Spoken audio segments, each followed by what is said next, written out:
Hello friends, എല്ലാവർക്കും നമസ്കാരം. ഞങ്ങൾ നിങ്ങളുടെ സ്വന്തം ശേരയാണ്. അങ്ങനെ വേദയുടെയും വിക്രത്തിൻ്റെയും ഇന്നത്തെ കഥയായിട്ടാട്ടോ ഞാൻ വന്നിരിക്കുന്നത്. പതുക്കെ സാവധാനം വേദയ്ക്ക് വേദന എടുക്കാതെ വിക്രം ഇങ്ങനെ തിരുമ്മി കൊടുത്തോണ്ടിരിക്കുകയാണ്. അപ്പോഴാണ് വേദയ്ക്ക് നടക്കാനുള്ള വോക്കറൊക്കെ ആയിട്ട് കമല അങ്ങോട്ടേക്ക് വരുന്നത്.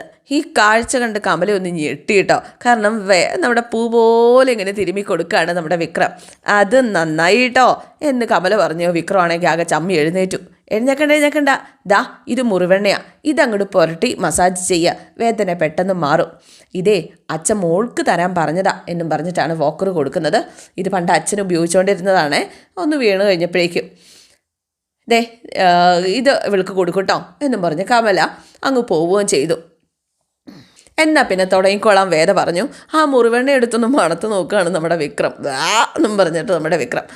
ഇതൊക്കെ കഴിഞ്ഞിട്ട് പിന്നെ കാണിക്കുന്നത് ശ്രീകാന്തും വർഷയും വേദയുടെ വീടുമാണ്. അവിടെ ശ്രീകാന്തും വർഷയും പമ്മി വരികയാണ്. വർഷയാണ് ശ്രീകാന്തിനെ കൊണ്ടുവരുന്നതെന്ന് വേണം പറയാനായിട്ട്. ദേ ചെന്ന് സംസാരിക്കുക. അച്ഛൻ എന്തെങ്കിലും കേസിൻ്റെ പരിശോധനയിൽ വല്ലതായിരിക്കും. അതിനിപ്പോൾ എന്താ, ചെന്ന് സംസാരിക്കുക. ശ്രീകാന്ത് പിന്നെയും ചോദിക്കുന്നുണ്ട്, എൻ്റെ പൊന്നു വർഷ, വേദ അവന് വിട്ടിങ്ങോട്ട് വരില്ലേ? അപ്പം അവൾക്കുള്ളത് നമുക്ക് കൊടുക്കണ്ടേ? അന്നേരം തീരുമാനിച്ച പോരെ? വന്നില്ലെങ്കിലോ എന്നിങ്ങനെ ചോദിക്കുക. നമുക്ക് അന്നേരം അത് തീരുമാനിക്കാം. ഇപ്പം എന്തായാലും നിങ്ങൾ അച്ഛനുമായിട്ട് സംസാരിക്കും. ചെല്ല് പോയി, എൻ്റെ പൊന്നു ശ്രീയേട്ടാ ചെല്ല് എന്നും പറഞ്ഞുകൊണ്ട് വർഷയാണ് ശ്രീകാന്തിനെ തള്ളിയകത്തേക്ക് വിടുന്നത്. ശ്രീകാന്ത് പമ്മി വന്ന് നിൽക്കുന്നത് കണ്ടപ്പോൾ തന്നെ എന്തായാലും നിന്നോട് ഈ അച്ഛനോട് പറയാനുണ്ടോ? അല്ല, അച്ഛനിങ്ങനെ രാത്രി വൈകി ജോലി ചെയ്യുന്നത് അത് പിന്നെ കേസ് പഠിക്കാതെ പറ്റുമോ? അത് വയ്യാണ്ടിരിക്കുമല്ലേ അച്ഛാ, ശ്രദ്ധിച്ചില്ലെങ്കിൽ. അതെ, കേസ് പഠിച്ചിട്ടും വിധി പറഞ്ഞിട്ടും ഒരു ന്യായാധിപൻ്റെയും ഹൃദയം ഇതുവരെ നിന്ന് പോയിട്ടില്ല. അല്ല, നീ വന്ന കാര്യം പറ, എന്താ? ഇവനാണെങ്കിൽ പമ്മി ഇങ്ങനെ നിൽക്കുകയാണ്. മാത്രമല്ല വാതൊക്കെ നിൽക്കുന്ന വർഷം ഇങ്ങനെ നോക്കുകയും ചെയ്യുന്നുണ്ട്. എന്താടാ ശ്രീകാന്തേ? അത് അച്ഛാ, നമ്മുടെ കമ്പനികളിപ്പോൾ ഇത് പറ്റി നല്ല രീതിയിലല്ലേ പോകുന്നത്? അതെ, നല്ല രീതിയിൽ തന്നെയാണ്. അവിടെ ചില പദ്ധതികളൊക്കെ നടക്കുന്നുണ്ട് എന്ന് കേട്ടിട്ടുണ്ട്, യൂണിയൻ ഉണ്ടാക്കാനായിട്ട്. ആ ശ്രീനിവാസിൻ്റെ പാർട്ടിയുടെ യൂണിയനാണ് വരുന്നത്. ഒരു കമ്പനിയല്ലേ, പിന്നെന്താ? അല്ല, യൂണിയൻ്റെ ഇൻചാർജായിട്ട് അറിഞ്ഞു. ഏത് വീരഭദ്രം വന്നു കഴിഞ്ഞാലും കമ്പനിയെ ബാധിക്കാൻ പോകുന്നില്ല. തൊഴിലാളികളോടുള്ള കടമ നമ്മൾ മറക്കാതിരുന്നാൽ മാത്രം മതി. അവർക്കുള്ള ആനുകൂല്യം കൃത്യസമയത്ത് ശരിയായ രീതിയിൽ കൊടുക്കുക, അത്ര മാത്രം മതി. തൊഴിലാളികൾ നമ്മുടെ കൂടെ നിൽക്കും. ഒരു യൂണിയനെ നമ്മൾ പേടിക്കേണ്ട കാര്യമില്ല കേട്ടോ. വേറൊന്നും ഇല്ലല്ലോ അല്ലേ? ഇല്ല, വേറൊന്നുമില്ല എന്നും പറഞ്ഞ് ശ്രീകാന്ത്. എന്നാൽ നീ ചെല്ല, എനിക്കിത്തിരി പണിയുണ്ട്. ശ്രീകാന്തിന് എന്തായാലും അച്ഛനോട് അത് പറയാൻ പറ്റിയില്ല. ഈ മനുഷ്യൻ കോമണോണാഞ്ചൻ എന്നൊക്കെ പറഞ്ഞ് വർഷ ദേഷ്യത്തോടു കൂടി അങ്ങ് പോവുകയാണ്. ശ്രീകാന്തിനാണെങ്കിൽ വർഷയ്ക്കും അച്ഛനും ഇടയ്ക്കിടന്ന് പെട്ടപ്പാട് പെടുകയാണെന്ന് തന്നെ പറയാം. പിന്നെ കാണിക്കുന്നത് വേദ കട്ടയിൽ ഇങ്ങനെ എഴുന്നേറ്റിരിക്കുകയാണ്. വിക്രം കുളിയൊക്കെ കഴിഞ്ഞു വന്നതാണ് അകത്തേക്ക്. അപ്പോൾ വേദ ഇങ്ങനെ എഴുന്നേറ്റിരിക്കുക. വേതാളത്തിൻ്റെ വള്ളിയുറക്കമൊക്കെ കഴിഞ്ഞോ എന്ന് പറഞ്ഞ് നമ്മുടെ വിക്രം പതുക്കെ തോർത്തങ്ങോട്ട് നനഞ്ഞ് തോർത്ത് പെട്ടെന്ന് അങ്ങോട്ട് കൊടയാണ് ഇവളുടെ മുഖത്തേക്ക്. നിങ്ങൾ എന്തായി കാണിക്കുന്നത്? നനഞ്ഞ് തോർത്ത് പുറത്ത് അയലായി ഇടേണ്ടത്. എൻ്റെ തോർത്ത് എവിടെ ഇടണമെന്ന് ഞാൻ തീരുമാനിച്ചോളാം. നനഞ്ഞ് തോർത്ത് പുറത്തിടണമെന്നാണ് പറഞ്ഞത്. ഇവിടെ അകത്തിട്ട കരിമ്പൻ വരും. അതൊക്കെ ഞാൻ തീരുമാനിച്ചോളാം. മുറി ആകെ നാറും. അതെ, നിനക്കിഷ്ടമല്ലേ, നീ മുറി മാറിക്കോ. വിട്ടുപോത്ത്. അതെ, പോത്തിനിഷ്ടം ചിളിക്കുണ്ടല്ലേ? അതെ, ഞാൻ 2 വലിയ ബക്കറ്റ് ചെളി വാരിക്കൊണ്ട് വന്ന് ആ ചെളി ദേ ഈ മുറിയിൽ അങ്ങോട്ട് നിറയ്ക്കും. എന്തേ? എന്നിട്ട് ഞാൻ അതിൽ കിടന്ന് ഉരുളും. എന്ത് ചെയ്യും നീ? അപ്പോഴേക്കും വേറെ പറഞ്ഞു, ആയിക്കോട്ടെ, എവിടെന്നെങ്കിലും ഒരു കറ്റ വൈക്കോലും കൊണ്ട് ഞാൻ വരാം കേട്ടോ. അതിൽ കിടന്ന് വൈക്കോലിൽ നിന്ന് അവിടെ തന്നെ ചാണകം ഇട്ട് അങ്ങോട്ട് കൂടിക്കോ കേട്ടോ. എന്തായാലും വിക്രം മനസ്സിലായി ഇവളോട് പറഞ്ഞിരിക്കാൻ പറ്റത്തില്ല എന്ന്. വിക്രം പിന്നെ മിണ്ടാതെ നിൽക്കുന്നത് കണ്ടപ്പോൾ വേദ ചിരിക്കുക. നല്ല രസമായിരിക്കല്ലേ? കഥകളിലൊക്കെ പാറ്റയായും കാണ്ടാമൃഗമായും കാളയൊക്കെ ആയിട്ട് മാറിയ മനുഷ്യരല്ലേ, അതുപോലെ വിക്രമാദിത്യൻ രാവിലെ വലിയൊരു വെട്ടുപോത്തായിട്ട് മാറുക. നിങ്ങളുടെ അച്ഛൻ കഴുത്തിലൊരു മണിയൊക്കെ കെട്ടിത്തന്ന് മൂക്ക് കയറിയിടിപ്പിച്ച് പറമ്പിലേക്ക് പുല്ല് തീറ്റിക്കാൻ കൊണ്ടുപോകുന്നു. പോത്തെ എന്നും പറഞ്ഞ് ആക്ഷനൊക്കെ കാണിക്കുകയാണ് നമ്മുടെ വേദ. വിക്രം ഒന്നും മിണ്ടുന്നില്ല കേട്ടോ, ചിരിച്ചുകൊണ്ടിങ്ങനെ നിൽക്കുക. വെട്ടുപോത്തപ്പം കുണുങ്ങി പോകും. എത്ര സുന്ദരമായ കാഴ്ച. അതെ, എനിക്കൊന്ന് പല്ല് തേക്കണം. അതിപ്പോൾ ഞാൻ തന്നെ ചെയ്തു തരണോ? ഒന്ന് താങ്ങിക്കൂടെ? എന്നിങ്ങനെ പറഞ്ഞു കഴിഞ്ഞപ്പോഴേക്കും അതേ ആ വോക്കർ തന്നേക്കുന്നത് ചുമ്മാതല്ല, അത് താങ്ങി അങ്ങ് നടന്നാൽ മതി. അയ്യോ അതിൻ്റെ ബോൾട്ട് ഒരു കട്ടിലിനടിയിലെങ്ങാണ്ട് കിടക്കുക, ഞാൻ വീഴും മനുഷ്യ, അത് ഉറപ്പില്ല. പിന്നെ നീ മനഃപൂർവ്വം അത് ഊരിക്കളഞ്ഞതായിരിക്കും. അതെ, നിങ്ങളുടെ തോളിൽ തൂങ്ങാനുള്ള കൊതി കൊണ്ട് ഒന്ന് പോട്ടെ ചെക്കാവുന്ന അമ്മേ എന്നും വിളിച്ചുകൊണ്ട് വേദ അമ്മേനെ വിളിക്കുക, നിങ്ങൾ കൂടണ്ട, അമ്മേനെ ഞാൻ വിളിച്ചോളാം എന്നും പറഞ്ഞ് അമ്മേന്ന് വിളിച്ചപ്പം വേണ്ട, അമ്മ വന്നാലും എന്നെക്കൊണ്ട് ചെയ്യിക്കുന്നത് എനിക്കറിയാം. അല്ല നിങ്ങൾ ബ്രഷിൽ ഇച്ചിരി പേസ്റ്റ് തേച്ചതാ, ബ്രഷ് എവിടെ? ദോണ്ട അവിടെ. അങ്ങനെ ഗത്യന്തരമില്ലാതെ വിക്രം വേദ പറയുന്ന പണികളൊക്കെ ചെയ്യാണ്. വിക്രം ചെന്ന് അലമാരി തുറന്ന് നോക്കിക്കഴിഞ്ഞപ്പോഴേക്കും വേദയുടെ സാധനങ്ങളൊക്കെ അലമാരിക്കകത്തിരിക്കുന്നു. അപ്പം കുടിയേറിയില്ലേ എന്ന് ചോദിച്ചപ്പോൾ പിന്നെ ഇതെൻ്റെയും കൂടെ മുറിയല്ലേ. അങ്ങനെ പേസ്റ്റ് ഇങ്ങനെ വിക്രം ആ ബ്രഷിലേക്കൊക്കെ തൂക്കുന്നതൊക്കെ ഇങ്ങനെ നോക്കി നിൽക്കുക. അങ്ങനെ പതുക്കെ തോളത്ത് കുത്തിപ്പിടിച്ച് ആ ടോയ്ലറ്റിലേക്ക് കൊണ്ടുപോവുകയാണ്. പതുക്കെ എനിക്കിങ്ങനെ സ്പീഡിൽ വരാൻ പറ്റില്ല.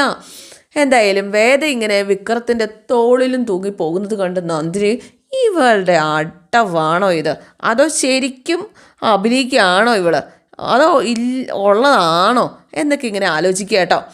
എന്തായാലും നമ്മുടെ വേദ ഇങ്ങനെ നോക്കുകയാണ് നന്ദിനി ഇങ്ങനെ നോക്കി നിൽക്കുന്നത്. പെട്ടെന്ന് തന്നെ നന്ദിനിയുടെ നോക്കി വേദന ഒന്ന് കണ്ണിറുക്കി കാണിച്ചു.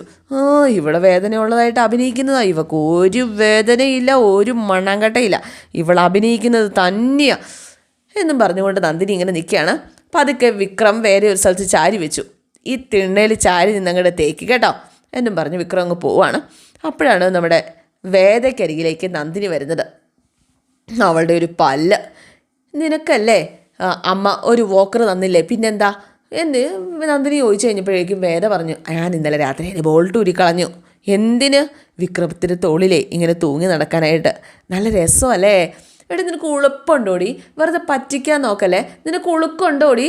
ഇല്ല, ഇത് കണ്ടോ, ഉളുക്കില്ല എന്നും പറഞ്ഞുകൊണ്ട് വേദ ഡാൻസ് കളിച്ച് കാണിക്കുക. പേരും കള്ളി, ഞാൻ ഇപ്പം കാണിച്ചു തരാടി അമ്മേ എന്നും പറഞ്ഞുകൊണ്ട് നന്ദിനി വിളിച്ചപ്പോൾ അയ്യോ പോയേലും പറഞ്ഞ് വീണ്ടും അവിടെ കിടക്കുകയാണ് നമ്മുടെ വേദ. കാല് വീണ്ടും താങ്ങി എന്ന രീതിയിൽ. അമ്മേ നീ കിടന്ന കാറല്ലേ എന്താ?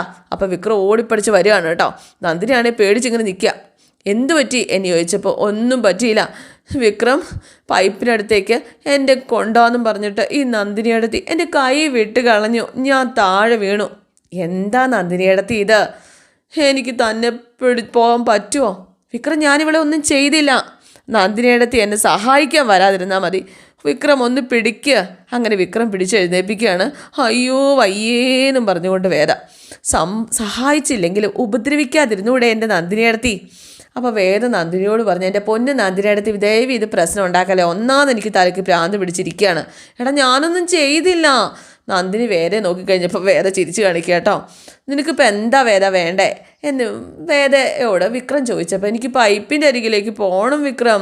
അങ്ങനെ വിക്രത്തിൻ്റെ തോളെ തൊങ്ങി പോകുന്ന വേദയെ കണ്ട ഈ പെണ്ണ് നന്ദിനിക്കാണ് കല്ലി വരുന്നുണ്ട്.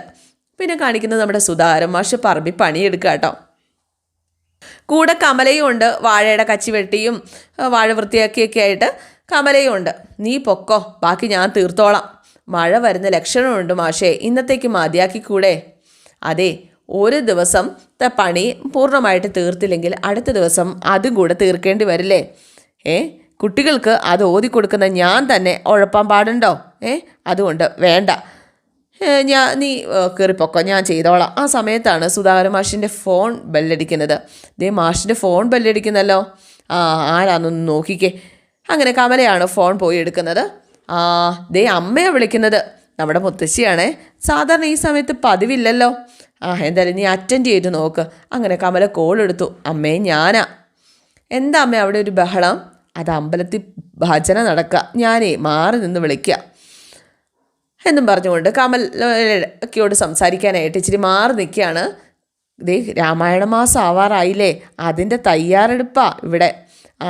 ഇനി കർക്കിടകം തീരുന്നത് വരെ അമ്മ അവിടെ നിന്ന് മാറൂലാലോ എന്ന് പറഞ്ഞു കഴിഞ്ഞപ്പോഴേക്കും അതേ മോളെ, എന്തായാലും ഭക്തി കൊണ്ടാണ് എന്നൊക്കെ നമ്മൾ വിചാരിക്കും. അല്ല, അമ്മ പറയുക, അതേനെ എൻ്റെ ചാനലിൽ ചാകര എന്ത് കണ്ടൻ്റാണെന്നറിയാവോ, ഇവിടെ എത്ര പേരാണെന്നറിയാവോ വരുന്നത്. കമല ഇതൊക്കെ കേട്ട് ചിരിക്കുക.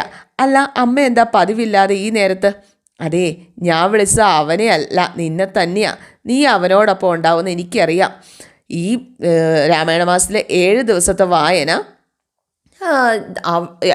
നമ്മുടെ തറവാട്ടിൽ നിന്നാണ് നടത്തുന്നത്. നീ ഇങ്ങോട്ടേക്ക് വരുമോ എന്ന് ചോദിച്ചു കഴിഞ്ഞപ്പോഴേക്കും അയ്യോ, ഇവിടെ നിന്ന് മാറി നിൽക്കണ്ടേ? അതെ, 2 ദിവസത്തേക്ക് നീ മാറി നിന്നിട്ട് അവിടെ എന്തെങ്കിലും സംഭവിക്കുവാണെങ്കിൽ സംഭവിക്കട്ടെ. അപ്പോഴേക്കും മാഷ് അന്തം വിട്ടിങ്ങനെ നിൽക്കുകയാണ് കേട്ടോ. ഞാൻ മാഷിനോടൊന്ന് ചോദിക്കട്ടെ എന്ന് പറഞ്ഞു കഴിഞ്ഞപ്പോഴേക്കും, എടി നിനക്ക് നാണമുണ്ടോ? നീ എൻ്റെ മരുമോള് തന്നെയല്ലേ, ആരോടെങ്കിലും സമ്മതം ചോദിക്കേണ്ട കാര്യമുണ്ടോ? നീ അവന് ഫോൺ കൊടുത്തേ, ഞാൻ പറഞ്ഞോളാം, സമ്മതമല്ല ചോദിക്കേണ്ടത് കേട്ടോ എന്നും പറഞ്ഞുകൊണ്ട് മാഷിൻ്റെ കയ്യിലേക്ക് ഫോൺ കൊടുക്കുകയാണ് കേട്ടോ. എന്താ അമ്മേ? എടാ, നിനക്ക് 2 ദിവസം കമലയില്ലാതെ അഡ്ജസ്റ്റ് ചെയ്യാൻ പറ്റത്തില്ലേടാ? അത് അമ്മ, ദേ ഒരു ഒഴിവുകഴിവും പറയണ്ട, കമലെ ഇന്ന് തന്നെ ഇങ്ങോട്ടേക്ക് അയച്ചേരെ. പ്രധാനപ്പെട്ട ചില കാര്യങ്ങളൊക്കെ ഉണ്ട്. ഒന്നുമില്ലാതെ ഞാൻ വിളിക്കില്ല എന്ന് അറിയാലോ. എന്താ അമ്മേ കാര്യം? അത് നിന്നോടല്ല, എനിക്ക് അമ്മയോടാണ് കമലയോടാണ് പറയാനുള്ളത്. നീ വെച്ചേരെ. എന്തായാലും അമ്മയല്ലേ, അനുസരിക്കാതെ നിവൃത്തിയില്ലല്ലോ. നീ പൊക്കോ, ഇല്ലെങ്കിൽ ഇങ്ങോട്ട് വന്ന് കൊണ്ടുപോകും. വെറുതെ എന്തിനാ പണിയുണ്ടാക്കണത്?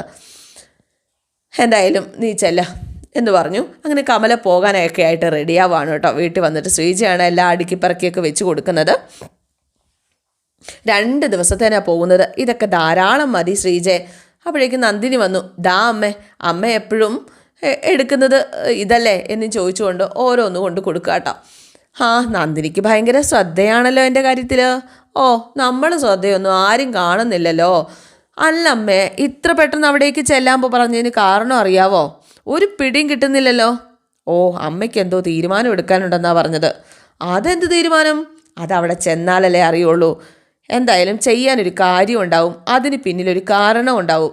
ശ്രീജ പറഞ്ഞു, എനിക്ക് തോന്നുന്നത് വേദയുമായി ബന്ധപ്പെട്ട എന്തെങ്കിലും കാര്യമാവുന്ന. അതെന്ത് കാര്യം എന്ന് നന്ദിനി ചോദിച്ചപ്പം വേദയുടെയും വിക്രത്തിൻ്റെയും പേരിൽ തറവാട് എഴുതി കൊടുക്കാനായിരിക്കും. ശ്രീജി എന്താ ഈ പറയുന്നത്? എന്താ അമ്മേ, അങ്ങനെ സംഭവിച്ചൂടെ എന്നും ചോദിച്ച് ശ്രീജ കണ്ണടച്ച് കാണിക്കുകയാണ് കമലയെ. അങ്ങനെ സംഭവിച്ചാൽ ഇപ്പം ആർക്കെങ്കിലും എതിർക്കാൻ പറ്റുമോ?